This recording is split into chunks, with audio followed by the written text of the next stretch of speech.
they wanted to get into the cloud and provide these speech services in the cloud.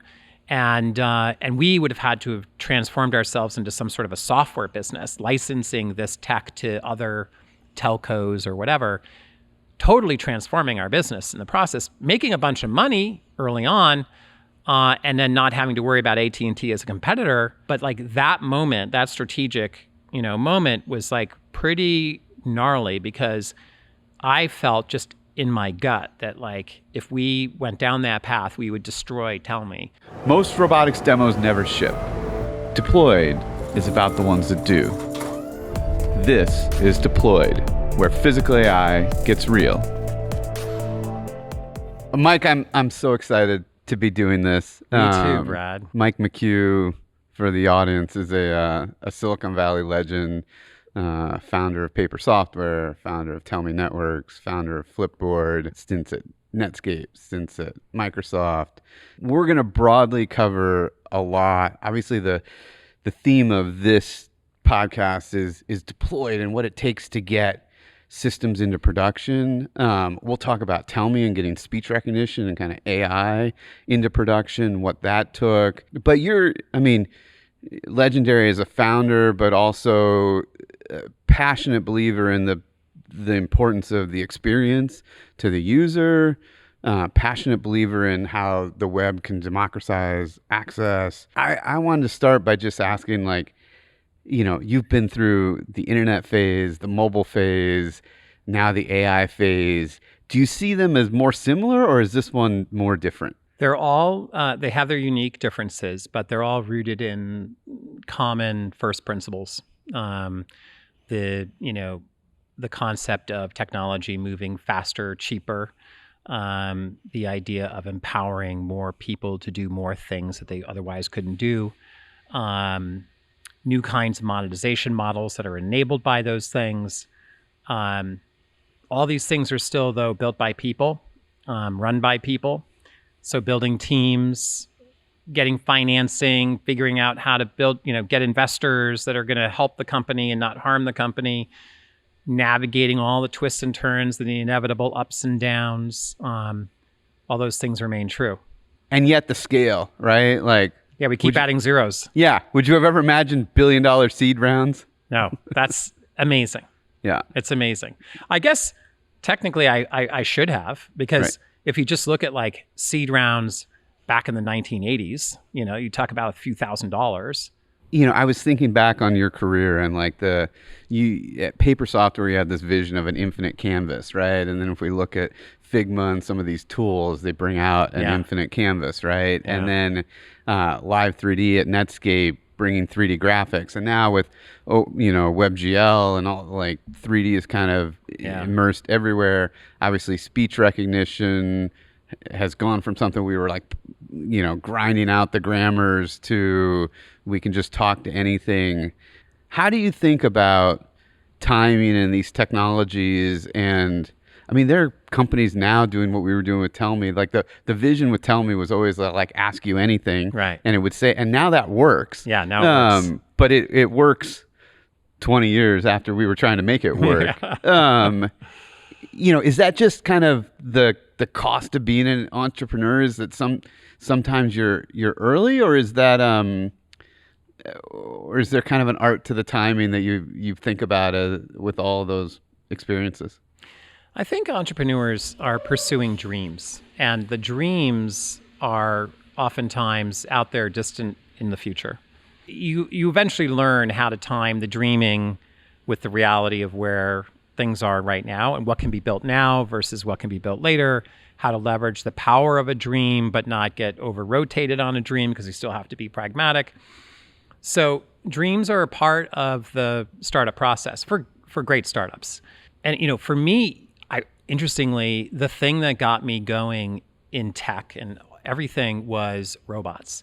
My first, sort of intro to tech was in 7th grade. I entered into the science fair, and rather than doing like the classic volcano that erupts that everyone was doing, which I thought was cool, but I wanted to do robots. And so I built my first robot. It was called 2ARK1. Okay. ARK, so it was actualizing robot kind 1. and it looked really cool. It looked kind of like R2D2, and I wanted this arm to go up so it could shake people's arms, but I could not for the life of me figure out how to do it. And so I just had a string that I ran through this like control, where all the wires ran to my little control box. Yeah. And I had a string that I could pull to like cause the arm to go up because I could not figure out how to like actually get a motor to really do it. The arm was too heavy. And then I transferred schools to a different school in the Northeast.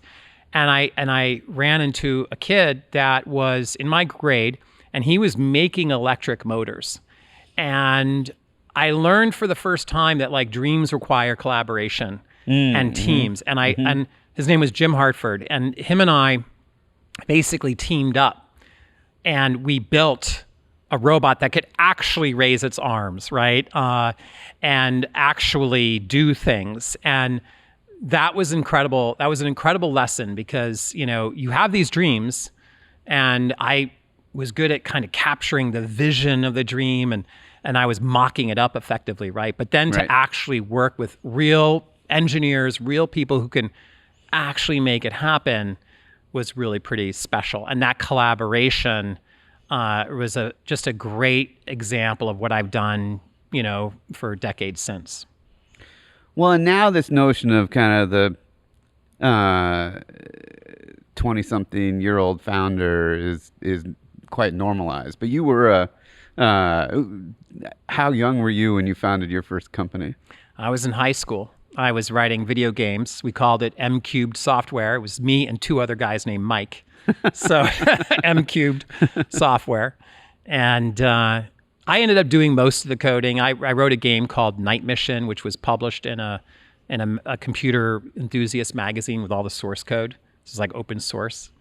And later actually became published by a company named Miller's Graphics. They licensed it, and I helped write a book about how to write video games. Okay. And so the idea of like, bringing art, vision, talent, business together, that started happening in high school for me. As a serial founder, right? What do you know now that you wish you knew back then? Probably I would say it's how to get more pragmatic faster. Because my biggest challenge is like I'm thinking a little too far, down the chessboard. How do you get more pragmatic sooner? And each successive startup I've done, I've gotten better at that. And so I guess I would tell my past self, like, cool idea, but like get a little bit more pragmatic. How do you get this to market now? Dial back on some of the vision, figure out a pathway toward that vision. That'd probably be the number one advice I'd give to my past self. I mean, I chuckle because I think the other way you do that is hire engineers like myself or like Mike. What are you talking about? That can't be done. I remember when you were recruiting me and Michael Plickens to join Tellme, and we kind of joined as the founding engineers at Tellme, and you had this vision for how do we bring the internet, right? How do we bring information to people through their phone? Yeah. Right. But we didn't have displays. We didn't have, and even SMS messaging was pretty bad and pretty poor. So the question was, could we build a great experience via voice? And I remember just thinking, this is kind of out there. Like, I don't know how we do this. But then I was in the shower. Your ideas sometimes come to you in the shower. And I remember one day being like, wait, I think we can do this with a markup language like HTML, right? BradML. We ended up developing BradML and then adopting VoiceXML, and it worked, right? We built, but to your point about hard and early, like we went and built cloud computing before cloud computing in 1999, 2000, right? And then we tried to make speech recognition work really, really well at scale. But we did get the user interface great. Like the experience of calling a Tellme app was really, really high quality. To this day, better than anything like Siri or Google has. It's like, now I would say finally, especially with like the new ChatGPT stuff from OpenAI, they're now getting really good. But like, amazing how it took so long to get to the point that we were at back in the, early 2000s. And one of the things we learned was the value of data, right? Thinking about what it takes to deploy speech recognition, we had to build a whole labeling, training, annotation team and organization. But we ended up with better models on the same basic algorithms. It was Gaussian mixture models, not deep nets. But one of the things you're legendary for is building amazing teams, right? And if you look at what the Tellme alumni have gone and done, right? Emil Michael in the government, the Department of War right now, Alfred Lin, the CEO of Sequoia. What to you has been the kind of ingredients of attracting talent like that? It wasn't just luck given the talent density that we were able to pull together at Tellme. I think there's three things. First, you have to have a big vision and dream big. And so that's the part where like other great talent wants to work on a big dream, a big vision. The second is you have to have great talent. Great talent attracts great talent. So the third thing you need is like an eye for great talent. So when I first met you, I knew that guy is a great talent, highly capable. And what happens is when you put those three things together, it becomes a upward spiral. And it just builds on itself. What happens is a great team begins to make the dream more real. As the dream becomes more real, it attracts even more people. A great team will naturally filter out people that aren't great and bring in and spot other great people. You want to make sure you have what we call the culture check back at Tellme, which is when you're hiring someone. There were, maybe 15 people designated in the company as keepers and believers of the culture and how we wanted to operate as a team. And so we would always have one of those 15 people interview a finalist. And if they would pass the culture check, we would hire them. But importantly, they may have passed all the other interviews. They might be a great talent, but they didn't pass the culture check. Maybe they were too self-centered. They weren't as team-oriented as we wanted. And we would actually not hire them. And we specifically didn't hire some pretty important talent that I think, other people were really excited about bringing on. But it's all about the holistic team. And then you got to, when you have all those people gathered together, they have to feel like they can make a difference. I've been part of teams where I felt like I could make a difference, and that was motivating. And when I felt like I couldn't really make a difference, who wants to be part of a team like that, right? It's like, okay, I'm not really needed here, or I'm not really able for whatever reason to make much of a difference. So I'm going to be naturally looking to do something different. So you always have to be adapting and changing who is doing what roles, constantly evolving. Sometimes the company doesn't evolve rapidly enough to sort of help people get into new roles. And sometimes you lose good people along the way. That's a natural part of building a company. Other times, people are so committed to the vision that they're like cool with that, but they know that as soon as there's an opportunity, they'll be able to step up. I think you can see from a lot of folks that worked at Tellme and at Flipboard is people are always able to move to a whole other level of leadership in the company. And so I think those are all the core ingredients, and they're just as true now. Like that has not changed. That's a truism. So we talked about like now we're in this like crazy world of $1 billion seed rounds, but I remember just 5 years ago, 2021 money's kind of flowing, and I remember founders saying this is unlike anything ever seen. Like we're seeing companies. Now we see companies like Cursor getting to $1 billion in revenue in like 18 months or something. So the AI has done something insane. But before that phase, people are saying, maybe we're the fastest company ever at like, 100 million in ARR in 3 years, or like a unicorn status in 2 years. But actually, the .com era, I was looking at some of the metrics on Netscape. I think Netscape hit something on the order of like 200 million in revenue in a quarter, like 4 years in. Ultimately sold to AOL for about 8 billion, but after 5 years, right? So, and then tell me if I remember that the A or B, like before the bubble burst, was at $1 billion plus valuation. So, I mean, we had unicorn companies 18 months in back then.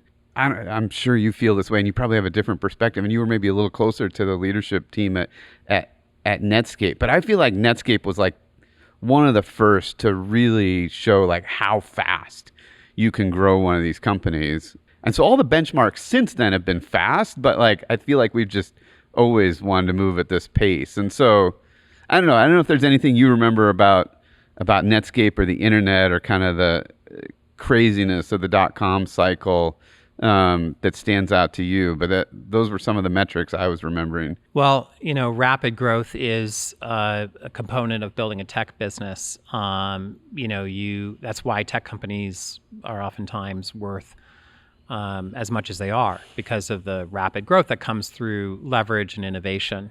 A unit of energy in getting you 10 units of energy out really is what makes tech companies so exciting for investors and makes them valuable.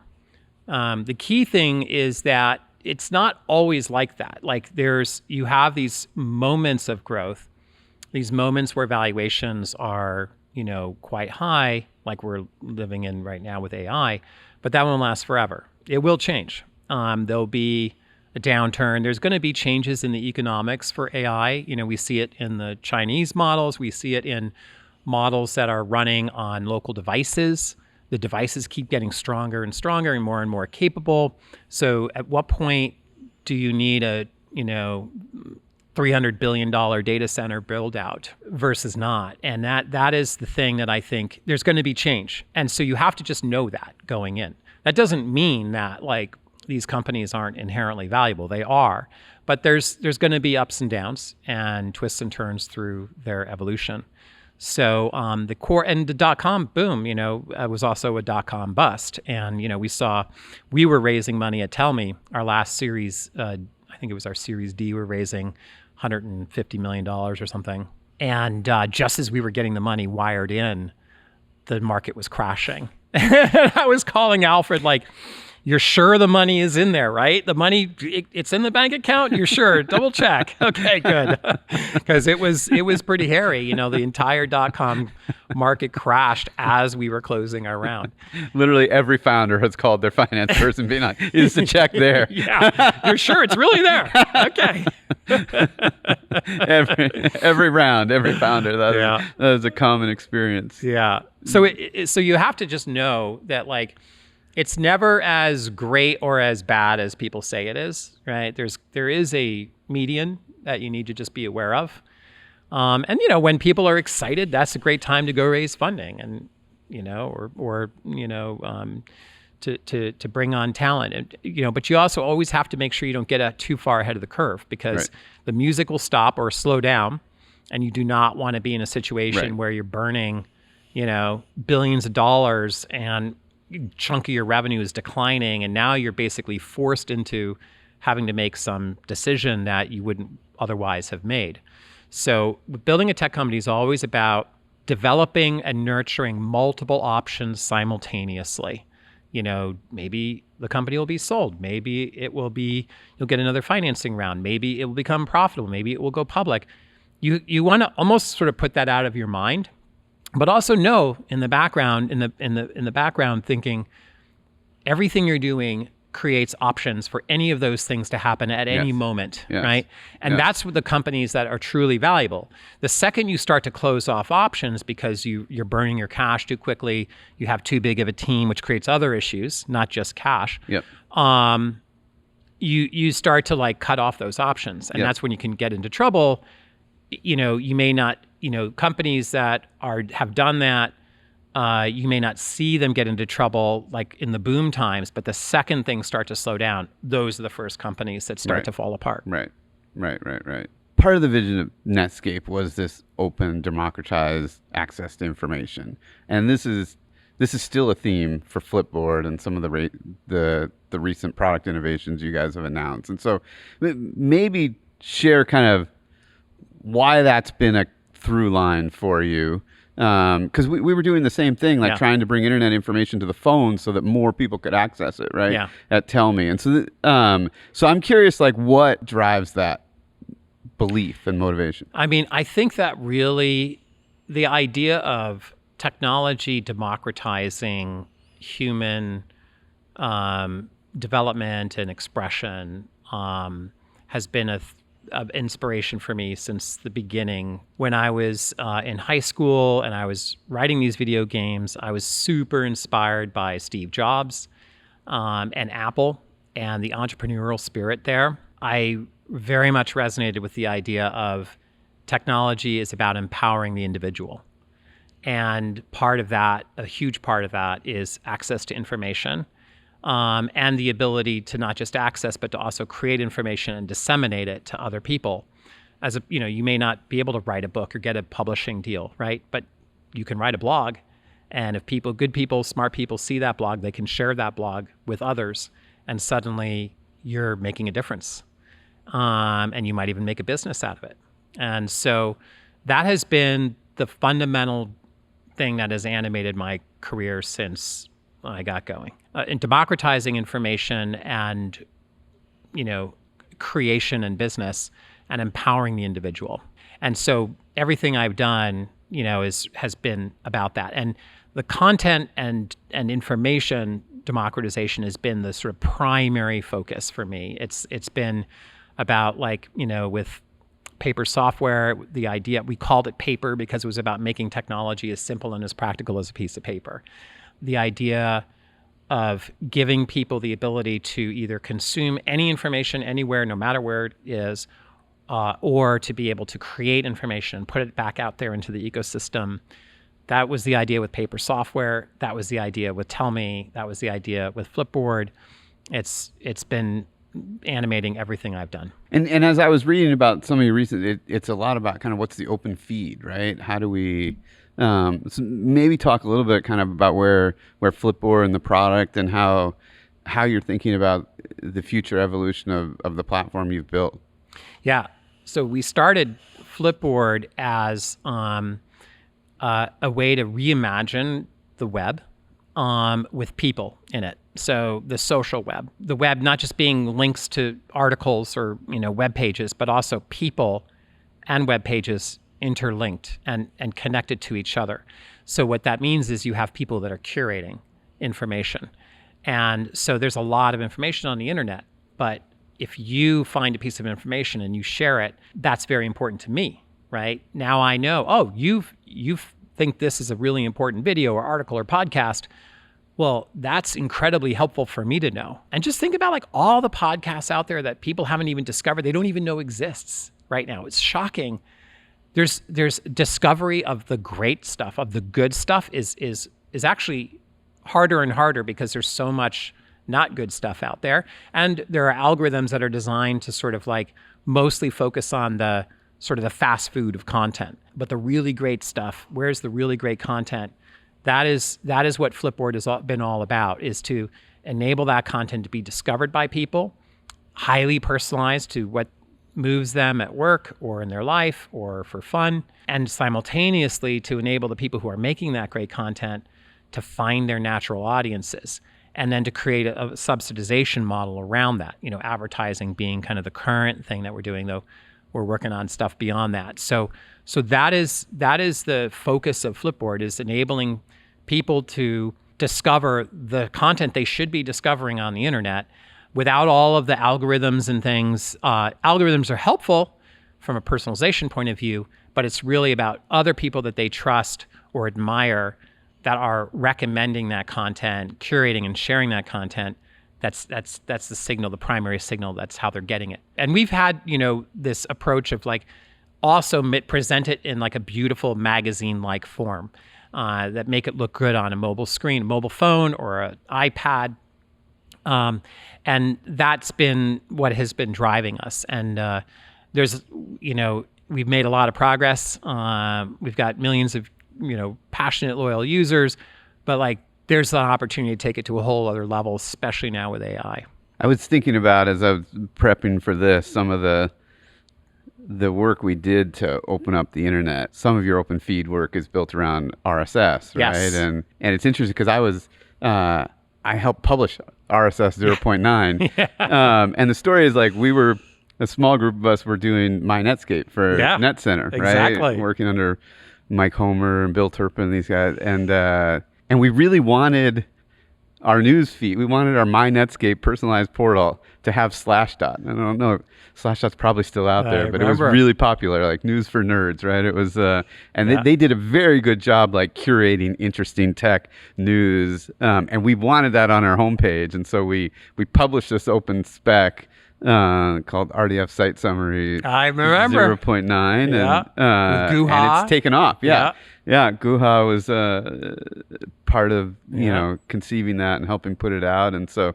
But then I don't know if you remember this or not, but the cross-origin resource sharing, CORS, which is a kind of low-level protocol now, but enables site-to-site sharing of information. Right before it was through these kind of like hacky JavaScript, JSON-P.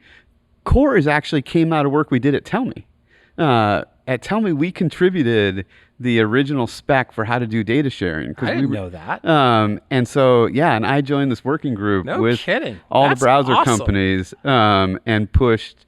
And, I ended up, Tellme was acquired by Microsoft. I ended up joining Amazon before the final spec was fully published. But yes, we contributed that invention to the W3C. That's incredible. I did not know that. Yeah. That's amazing. And I think, succeeded in opening up the internet as a result. Now, obviously, the debate is, okay, we opened everything up, and now it all got scraped in and sucked into this like giant brain of LLMs. Right. But I also think, had we not opened it up, we probably wouldn't have those LLM. Like the open internet really did enable that. As a legend in Silicon Valley, you've also gotten to work with legends in Silicon Valley. Like Bill Campbell was one of your mentors, right? I'm curious if there's a story you particularly remember about Bill that influences you still. Yeah, I mean, Bill influences me in so many different ways, to the point where it's even hard to separate out how Bill influenced me versus just how I am. I think the hardest thing at being a founder and a CEO is when you run into the really hard decisions. You think you know what the right thing to do is in your mind, but you've got smart people on your team, and oftentimes they'll have different points of view, different opinions about which direction A or B you should go down. And I think that probably the number one lesson I really learned from Bill, and also from Giannandrea too, who was, he's the reason why Java is in a browser. He's, incredible. And obviously co-founder at Tellme and, most recently head of AI at Apple, previously head of search at Google. Between JG and Bill, what I learned as a CEO is not to try to make a decision based on force of will or intellectual debate, or just through position, hey, I'm the CEO, so this is what we're doing. But more from a point of view of first principles, and that there are certain truths that if you can get to them in any debate, in any decision, they are what they are, independent of whoever the people are. You separate out the people from just the facts and the core principles. JG calls these first principles. Mm-hmm. What are the first principles to a decision? And then having the courage to stand up for those first principles is the job of the CEO. And that is what Bill Campbell taught me. Well, it could be so hard, right? Because you're sometimes standing up for the first principles in your culture by letting someone go who's making a huge impact, but maybe a negative impact as well, right? Yeah. Or walking away from a huge customer account because it doesn't fit. It's interesting that when I stepped into the founder CEO shoes for the first time 4 years ago here at Cobot, I realized that every other point in my career, if I had a hard A/B decision, right, where I couldn't really tell which direction to go, there was always someone above me who I could go to, and they would have a different viewpoint or frame, and that would generally resolve to A or B pretty quickly, right? If it really was 50-50, they'd bring a different frame, and it would be less likely to be 50-50 to them, and then it's like, okay, well, great, then we go. But when you're the founder and you're the CEO, those 50-50 decisions exist. Yeah. Right? Like even the decision to lease a bigger, nicer space, right, has a cost, is now the right time. But what I figured out, and I think you're alluding to some of this too, is if I just slow down and wait, it is like a balance beam in that, like, if it's a microgram difference, eventually one side starts to tilt. And I realized I just had to not rush, give myself the weekend or a few days. And that decision that seemed really 50-50, really hard, all of a sudden became, no, obviously this is the right way to go. But it was very scary the first time, where I'm like, I have nowhere to go to ask. I mean, everyone will give me advice and opinion, and if you go canvas all your advisors, you can get the full spectrum. Right. You can get a whole normal distribution of opinions, right? Yeah. I wrote a blog post about this. You can put it in the notes. It was about a critical time at Tellme when AT&T, who was our biggest customer at the time and also an investor, decided that, after some leadership changes there, that they were going to compete with us or acquire us.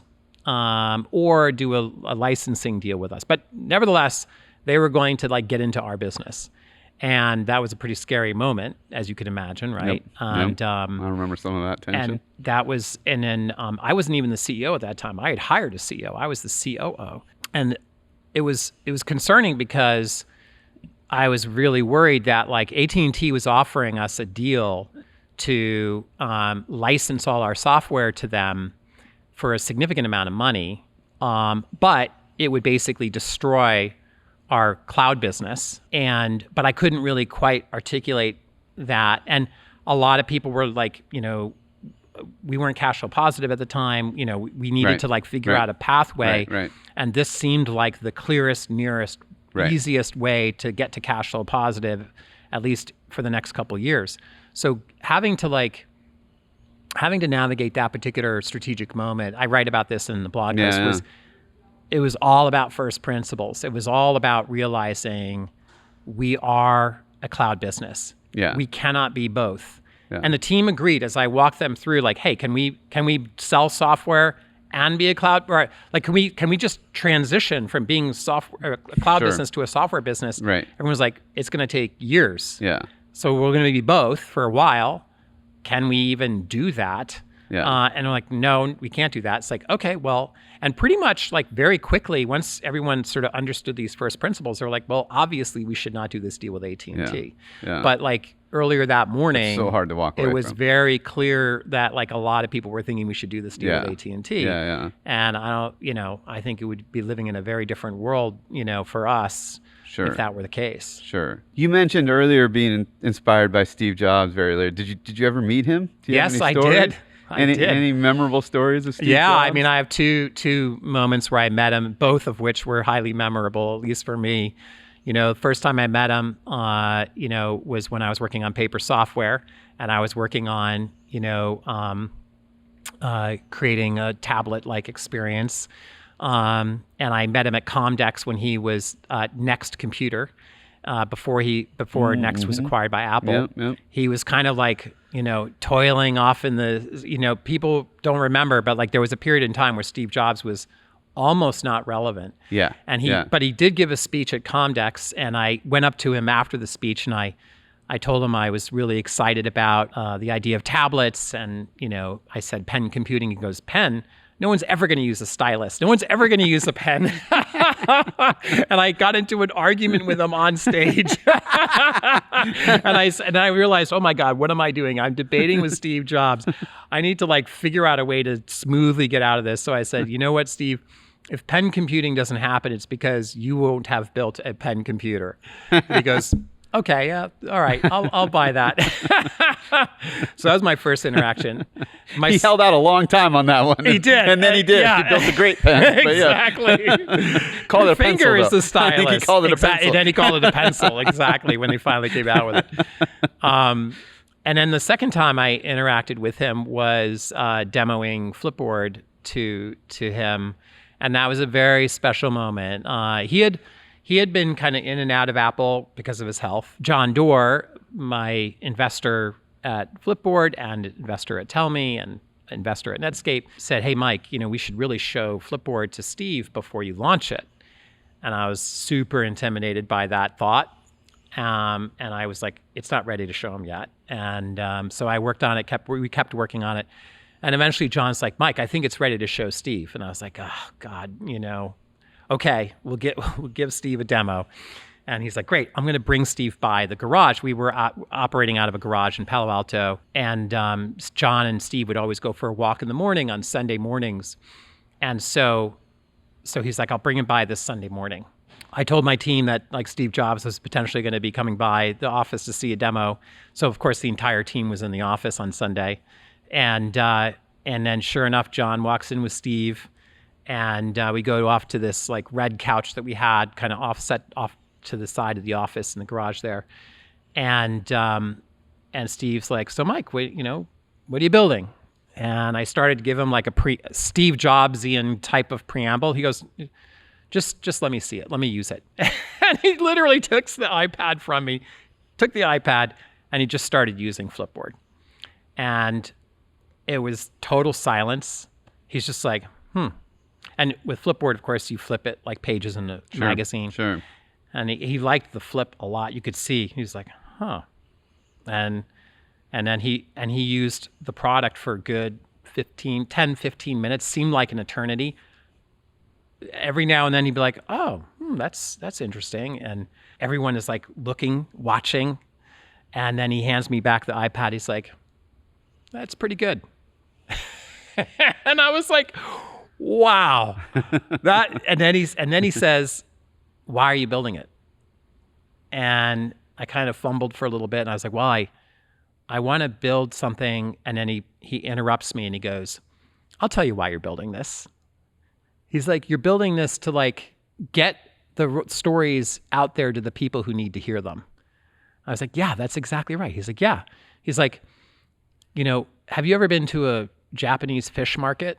And I was like, no. He's like, oh, well, it's the saddest thing you'll ever see. He's like, these 1,000-pound tunas, hundreds of them scattered on a gymnasium floor, all gray, their heads cut off. He's like, it was like Auschwitz for fish, he said. I was like, where is he going with this? And he goes, all the fish are going to be dead soon. He's like, you're going to tell your grandchildren the fish there used to be these things in the ocean. They were called fish, and now they're all gone because we ate them all. He's like, who is telling that story? Who's going to tell that story? That's who this is for. Who's going to tell that story, and who's going to read that story, and who's going to prevent that from happening? That's what your product is for. And it was so amazing because, just through the product, he understood our vision and was able to articulate it better than I could. And I'd been working on it with my team for, a whole year. And it was truly amazing. And that was one of the coolest entrepreneurial experiences I've ever had. That's incredible. Yeah. I had a similar experience with Jeff Bezos just like 6 weeks ago, where he'd asked for an update. So we gave him Amazon style 5-pager. And it was the same thing. Like, he synthesized all that 5-pager. So he's like, what I'm understanding is like Proxy may be able to just enter a hospital, find the work, and start helping without anything else. And I mean, it was a That is awesome. deep distillation of everything we were doing, but it's like, yes, that is the synthesis. Is like, can the robot just come to work and help? Yeah. Right? And forget all this integration and complexity and transformation. It's like, no, can this it's amazing sometimes when people like can just peer straight to the soul of what a founder's trying to do when we're dealing with all the complexity of like, because he got that. That's a classic democratization story. Like no one, it's unusual that a reporter would write the Auschwitz of tuna story, right? Yeah. It's fascinating. Yeah, people who've built things like Apple or Amazon, over a decade, pursuing a vision and executing on that step by step, year after year, decade after decade, of course, they have like these insights and the ability to kind of inherently understand what a founder is trying to do. And I think that's another thing you mentioned. It's like they're seeing it from outside perspective, right? And so as a founder, you can easily get over rotate on all of the things that you're trying to think through, and too wrapped up in a lot of your kind of in own detail. But it's so amazing to talk to people like that, where they can just immediately zoom out and then get you as a founder to zoom out with them and be like, yeah, right, exactly.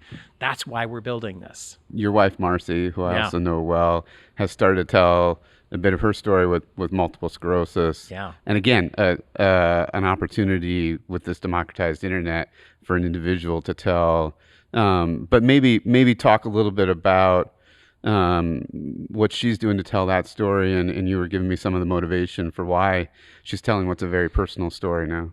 Yeah.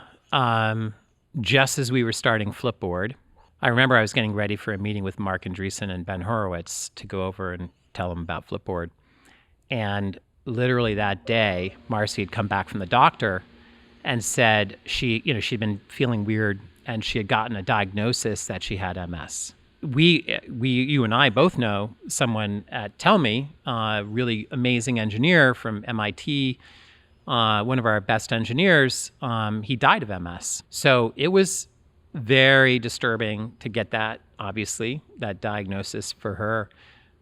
I mean, she was overall okay, just these weird symptoms. But then over the course of about, 20 years or so, 15 years, I guess, her symptoms started getting worse. So she realized, like, wow, like this is I'm going to end up in a wheelchair, that I could die from this. This is pretty bad. So she went on, and this is key, a lot of self-advocacy, a lot of researching herself. She was searching through finding different doctors and neurologists, and she eventually came across a study that was being done at Stanford University for what's called CAR T cell therapy. So it's a kind of therapy where they take your cells out of your body, your white blood cells, your T cells, and they genetically engineer them to do something different and then put them back into your body. And this has been used for cancer treatment, especially like things like lymphoma and blood cancers. She basically got her way into this trial. She was the first person to ever go through this trial. It was the first trial of its kind in the United States to basically use CAR T cell therapy to treat not cancer, but MS. Because what MS does is it's an autoimmune disease where your immune system is attacking your nervous system, because the sheath on your nervous system, the protective sheath, looks a lot like a virus called Epstein-Barr.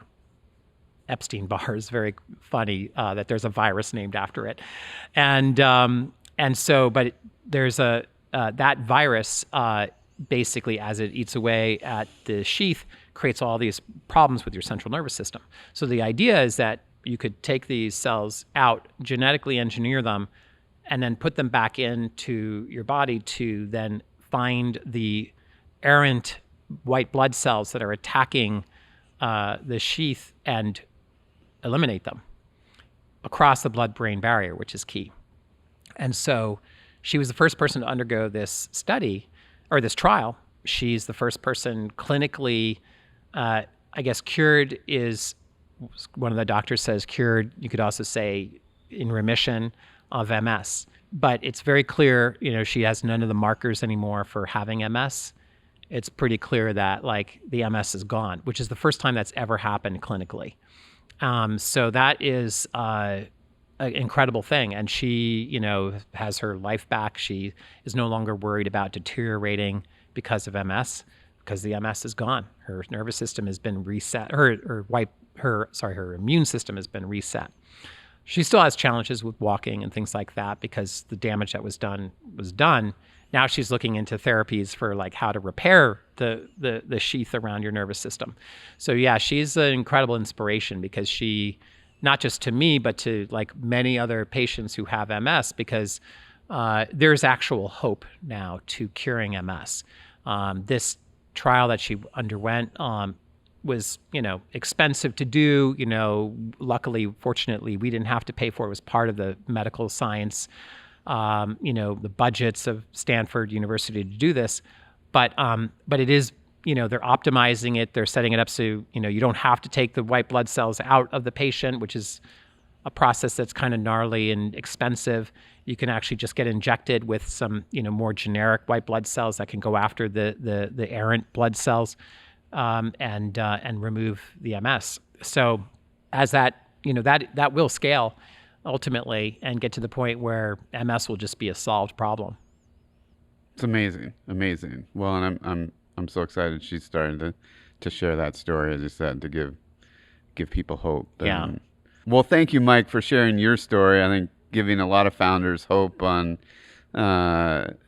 navigating these journeys and living our dream while still trying to ground it in reality. And so amazing to get to do this chat today. Yeah, Brad. And like thinking back to when you and I first met and you were at Netscape and working on Live 3D and voxels and all these cool things, and to see what you did, all the way through Tellme and then Amazon and then what you're building here at Cobot. It's so awesome to see you growing as a founder and a leader.